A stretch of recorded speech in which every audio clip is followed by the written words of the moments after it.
केंद्र सरकार और कॉकरोच जनता पार्टी सीजेपी के बीच शुक्रवार को करीब 45 मिनट तक चली अहम बैठक के बाद अब सबकी निगाहें सरकार के अगले कदम पर टिकी हैं।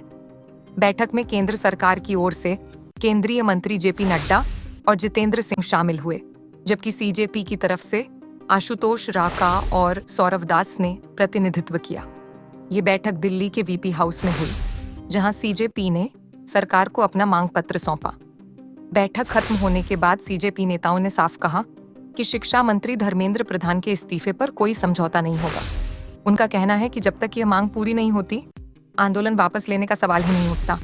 हालांकि बातचीत के दौरान सरकार ने कुछ मांगों पर सकारात्मक रुख दिखाया और अंतिम फैसला लेने के लिए शनिवार दोपहर तक का समय मांगा है। बैठक में सीजेपी ने केंद्र सरकार के सामने 3 प्रमुख मांगे रखी। पहली मांग केंद्रीय शिक्षा मंत्री धर्मेंद्र प्रधान के इस्तीफे की है। पार्टी का कहना है कि नीट पेपर लीक मामले में नैतिक जिम्मेदारी तय होनी चाहिए और इसके लिए शिक्षा मंत्री को पद छोड़ना चाहिए। दूसरी मांग प्रदर्शन और पेपर लीक विवाद से प्रभावित पीड़ित परिवारों को 1-1 करोड़ रुपए का मुआवजा देने की है। सीजेपी का कहना है कि जिन परिवारों ने इस पूरे विवाद में नुकसान उठाया है, उन्हें आर्थिक सहायता मिलनी चाहिए। तीसरी मांग आंदोलन के दौरान छात्रों और प्रदर्शनकारियों पर दर्ज सभी एफआईआर वापस लेने की है। पार्टी का आरोप है कि शांतिपूर्ण प्रदर्शन करने वाले छात्रों पर पुलिस ने कार्रवाई की और उनके खिलाफ दर्ज मुकदमे रद्द किए तो जाने चाहिए।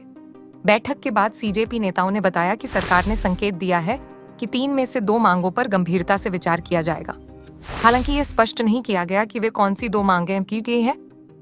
राजनीतिक जानकारों का मानना है कि एफआईआर वापस लेने और पीड़ित परिवारों को किसी प्रकार की आर्थिक सहायता या मुआवजे पर सरकार सकारात्मक फैसला ले सकती है। लेकिन धर्मेंद्र प्रधान के इस्तीफे का मुद्दा राजनीतिक रूप से सबसे संवेदनशील माना जा रहा है। ऐसे में इस मांग पर तुरंत सहमति बनने की संभावना कम मानी जा रही है। बैठक में केंद्र सरकार ने सीजेपी से शनिवार दोपहर तक का समय मांगा है। सरकार का कहना है कि मांगों पर विचार विमर्श के बाद आधिकारिक फैसला बताया जाएगा। यानी अब अगले 24 घंटे इस पूरे आंदोलन के लिए बेहद अहम माने जा रहे हैं। सीजेपी ने सरकार को साफ चेतावनी दी है कि यदि शनिवार दोपहर तक कोई ठोस फैसला नहीं लिया गया, तो आंदोलन को सिर्फ दिल्ली तक सीमित नहीं रखा जाएगा। पार्टी ने ऐलान किया है कि देश भर में प्रदर्शन और तेज किए जाएंगे और बड़े स्तर पर आंदोलन शुरू होगा। अब सभी की नजर केंद्र सरकार के फैसले पर है।